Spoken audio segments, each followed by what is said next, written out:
네, 안녕하세요. 오늘 저희가 함께 살펴볼 이야기는요. 한 가문의 시작에 대한 아주 흥미로운 내용을 담은 유튜브 영상입니다. 바위에서 사람이 태어났다는 언뜻 들으면 정말 믿기 힘든 그런 이야기인데요. 바로 남평 문씨의 시조 문다성 전설입니다.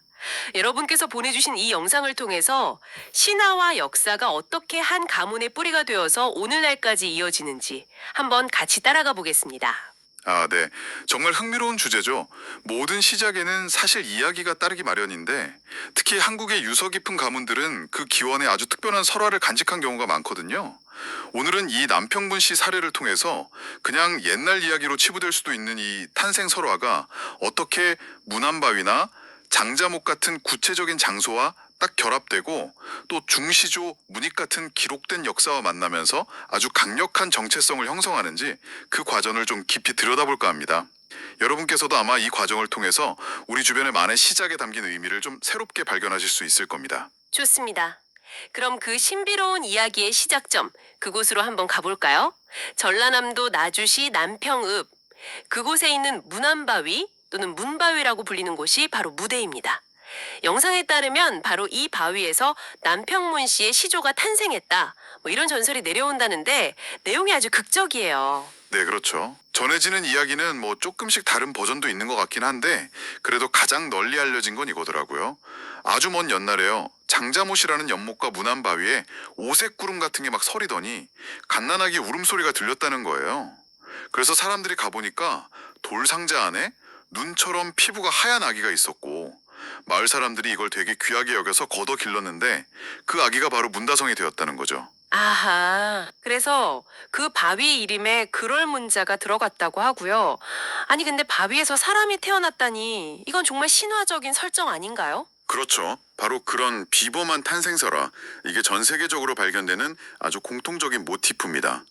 뭐 알에서 태어난 시조라든지 신성한 나무 아래서 발견된 영웅이라든지 형태는 조금씩 다르지만요. 공통적으로는 그 인물의 특별함, 그리고 신성함, 더 나아가서는 그가 세울 가문이나 국가의 어떤 비범한 기원을 강조하려는 의도가 깔려 있다고 봐야겠죠. 문다성 설화 역시 마찬가지로 남평문 씨가 그냥 평범하지 않은 뭔가 선택받은 혈통이다. 이런 걸 상징적으로 보여주는 장치라고 해석할 수 있습니다. 특히 문안바위라는 실제 존재하는 장소와 연결되어 있다는 점이 중요해요.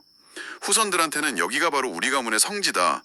뭐 이런 강한 유대감을 주는 거죠. 그 문다성이라는 분이 그냥 전설 속 인물로만 그친 게 아니라 고려 시대에 삼중대광 벽상공신이라는 아주 높은 벼슬에 오르고 또 남평백으로 봉해졌다고 영상은 설명하더라고요. 네, 맞습니다. 이 남평백이라는 지위 때문에 남평이 이 가문의 본관, 그러니까 뿌리가 되는 지명이 된 거군요. 맞습니다. 바로 그 남평이라는 본관이 갖는 의미가 상당히 큽니다. 남평문 씨는 다른 갈래 없이 오직 이 남평에서 시작된 단일 본관 가문이라는 점, 이걸 영상에서도 강조하는데요. 이게 뭘 의미하냐면 가문 구성원 전체가 하나의 뿌리에서 나왔다는 아주 강한 동질성 그리고 자부심으로 이어지는 거거든요. 우리가 아는 뭐 전직 대통령이나 국회의장 같은 유명 인사들 중에도 남평문 씨가 있는데 그분들 모두가 바로 이 문다성이라는 시조 그리고 남평이라는 공간에 연결되어 있다는 거죠. 아, 그렇군요. 그럼 이 전설의 현장, 장자 못하고 문안바위는 지금 어떤 모습일까요? 영상에서는 최근에 나주시에서 공원화 사업을 통해 아주 잘 정비했다고 하던데요. 네네. 예전에는 좀 상태가 썩 좋지 않았다고 하는데 지금은 산책하기 좋은 데크길도 생기고 우상각이라는 정자도 세워지고 주차장도 넓어서 방문하기 편리해졌다고 합니다. 네, 영상 속 모습을 보면 그 문안바위는 여전히 장자못 안에 이렇게 자리하고 있고요. 근처에는 문다성의 묘역으로 보이는 곳이랑 제사를 지내는 건물, 아마 문씨 제각이겠죠? 그런 건물도 보입니다. 이렇게 역사적인 장소를 잘 보존하고 가꾸는 게 과거를 기리는 의미도 물론 있지만 더 중요하게는 후손들에게는 자기 뿌리를 확인하고 또 공동체 역사를 체험하는 살아있는 교육의 장이 된다는 점이에요. 지역사회가 문화유산을 어떻게 활용하고 계승하는지 보여주는 좋은 사례라고 할 수 있겠습니다. 그런데 영상에서 잠깐 언급되는 다른 전설도 재밌더라고요. 장자못에 사는 용이랑 그 근처, 득강? 어딘지는 정확히 모르지만 강 이름 같던데 아무튼 거기 사는 용이랑 싸워서 이기는 쪽에 따라서 비가 오거나 가뭄이 들었다는 이야기도 있다고요. 아, 네, 그런 이야기도 있죠. 이런 부가적인 설화들이 그 장소에 신비감을 더해주는 것 같아요. 그렇습니다. 하나의 중심 설화 주변에 이렇게 다양한 이야기들이 겹겹이 쌓이면서 그 장소와 관련된 문화적인 콘텐츠가 훨씬 풍부해지는 거죠. 단순한 바위와 연못이 아니라 정말 이야기가 살아 숨쉬는 공간이 되는 겁니다. 자, 그런데 여기서 진짜 흥미로운 점이 등장합니다. 남평문 씨에게는 시조 문다성 말고 중시조라고 불리는 또 다른 중요한 인물이 있다는 건데요. 바로 문익이라는 분입니다. 아니, 시조가 있는데 왜 굳이 중시조라는 개념이 필요했을까? 이게 좀 궁금하더라고요. 바로 그 지점. 그 지점이 남평 문씨 역사를 이해하는데 아주 중요한 열쇠가 됩니다. 영상 자료를 바탕으로 설명을 드리자면요. 시조 문다성이 약간 설화적인 존재로서 가문의 신화적 기원 그리고 정통성을 상징한다면요. 뭐 바위 탄생이라든지 남평백 봉작 같은 거요. 중시조 문익은 역사 기록에 뚜렷하게 등장해서 실질적인 공적을 세움으로써 가문의 역사적 기반과 현실적인 번영을 다진 인물이기 때문입니다. 그러니까 말하자면 신화와 역사를 대표하는 두 인물이 있는 셈이죠. 아, 그렇군요. 그러니까 문다성이 약간 하늘에서 내려온 듯한 그런 상징적인 시작이라면 문익은 땅에 발을 딛고 실제 역사를 만들어간 인물이다. 이런 말씀이시네요. 정확합니다. 문익은 고려 태조 왕건이 후삼국을 통일하는 과정, 영상에서는 이걸 사만통일이라고 표현했죠. 여기에 아주 큰 공을 세워서 개국공신으로 책봉된 인물입니다. 고려사 같은 정사, 그러니까 공식 역사 기록에 그의 행적이 기록되어 있죠. 여러 관직을 역임하면서 가문의 세력을 크게 확장시킨 그야말로 실존 인물로서의 무게감이 확실한 분입니다. 그래서 남평문 씨는 이 두 분, 신화적인 시조 문다성과 역사적인 중시조 문익을 함께 모시는 거군요. 보통은 시조 한 분만 모시지 않나요? 좀 독특한데요. 네, 맞아요. 이게 남평 문씨 가문이 가진 상당히 독특하고 정말 흥미로운 전통입니다. 후손들이 전설 속 기원을 상징하는 시조와 역사적 실체를 증명하는 중시조를 함께 시조로 받드는 경우는 사실 흔치 않거든요. 저는 이게 단순히 두 인물을 그냥 나열하는 것을 넘어서서 가문의 정체성을 구축하는 굉장히 세련된 전략이었다고 봅니다. 오, 세련된 전략이라니요? 그건 좀 더 설명해 주실 수 있나요? 한번 생각해 보세요. 시조 문익개성을 통해서는 가문의 뿌리가 아주 신비롭고 오래되었다는 점을 강조하면서 우리는 그냥 평범한 가문이 아니야. 동시에 중시조 문익의 역사적 공적을 통해서는 고려 건국 초기의 그 혼란기에 국가에 기여한 현실적인 명예와 실력을 증명하는 거죠. 우리는 역사적으로도 검증된 문문가야. 아, 네네. 이렇게 신화적인 권위와 역사적인 실체를 동시에 확보함으로써 어떤 시대적 가치관, 예를 들어 신화적 믿음이 강한 시대든 역사적 사실을 중시하는 시대든 그 어느 쪽에서도 가문의 위상을 굳건히 할 수 있었던 겁니다. 말하자면 전설과 역사를 아주 효과적으로 융합시킨 사례라고 할 수 있습니다. 와, 그렇게 들으니까 정말 흥미롭네요. 이게 단순한 병렬이 아니라 가문의 정체성을 여러 각도에서 강화하는 그런 장치였다는 말씀이시군요. 그럼 이 이야기가 살아 숨쉬는 곳 직접 가보고 싶어 하는 분들을 위해서 영상에 나온 정보도 좀 알려주시죠. 네, 영상에 따르면 접근성이 꽤 좋은 편이라고 합니다. 광주광역시에서 차로 한 20분 정도 거리고요. 나주 KTX역에서는 택시로 한 30분 정도. 요금은 아마 15,000원 정도 예상된다고 하네요. 주차 시설도 잘 되어 있어서 자가용으로 방문하시는 것도 편리하고요. 여러분께서 꼭 남평문 씨가 아니시더라도 이곳 방문은 충분히 의미가 있을 것 같아요. 한 가문의 뿌리가 신화와 역사 그리고 특정 장소와 어떻게 이렇게 얽혀서 오늘날까지 이어지는지 생생하게 볼 수 있으니까요. 영상 속 나레이터 분이 요즘 사람들이 자기 뿌리, 자기 시조도 잘 모른다고 안타까워하는 말이 나오는데 이런 곳에 가면 잠시 잊고 살았던 나의 시작에 대해서 한 번쯤 생각해 볼 수도 있겠고요. 맞습니다. 그리고 또 나주시 같은 지방자치단체가 이런 문화유산을 어떻게 가꾸고 보존하는지 영상에서 장자못 복원 노력 같은 걸 언급하잖아요. 그거 직접 보는 것도 의미가 있습니다. 단순히 오래된 것을 지키는 것을 넘어서서 이걸 어떻게 현대적인 의미를 부여하고 다음 세대와 공유할 것인가 하는 그런 고민의 결과물이니까요. 어쩌면 여러분 자신의 가족사나 고향의 이야기는 또 어떻게 전승되고 있는지 한번 돌아보는 계기가 될 수도 있겠습니다. 오늘 저희는 남평문시 시조 문다성의 신부로운 탄생설화에서 시작해서 그 이야기가 깃든 문안바위와 장자못, 그리고 가문의 역사적인 기틀을 다진 중시조 문익의 역할, 나아가 이 모든 것이 어떻게 조화롭게 결합되어서 한 가문의 독특한 정체성을 형성했는지까지 좀 깊이 있게 탐구해 봤습니다. 결국 이 이야기는 어떤 한 가문을 넘어서 우리 인간이 어떻게 과거를 기억하고 또 의미를 부여하며 미래로 이어가는지에 대한 어떤 보편적인 질문을 던져주는 것 같습니다. 자, 마지막으로 여러분께 흥미로운 질문 하나를 던지면서 마무리할까 합니다. 오늘 살펴본 문다성 설화처럼 왜 인간은 자신들의 기원, 특히 시조나 영웅의 탄생을 이토록 비범하고 기적적으로 묘사하려는 경향이 있을까요? 바위, 알, 상자, 혹은 신비한 동물과의 관계. 이런 특별한 시작에 대한 이야기는 정말 전 세계 문화권에서 발견되거든요.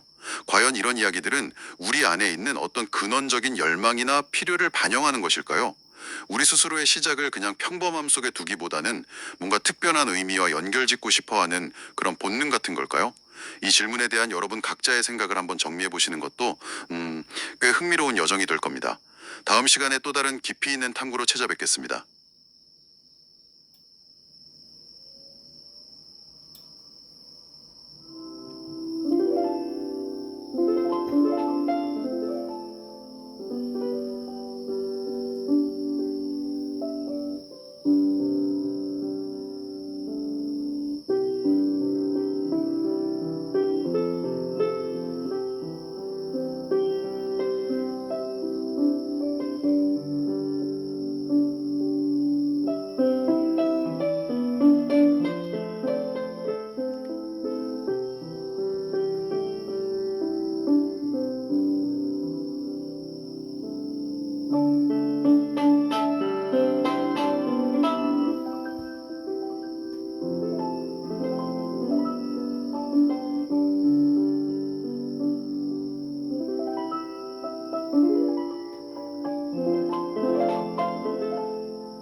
이 영상은 영상강.com TV가 제작한 것이고, 영상강 환경문화예우 연대 모임이 우리 지역 문화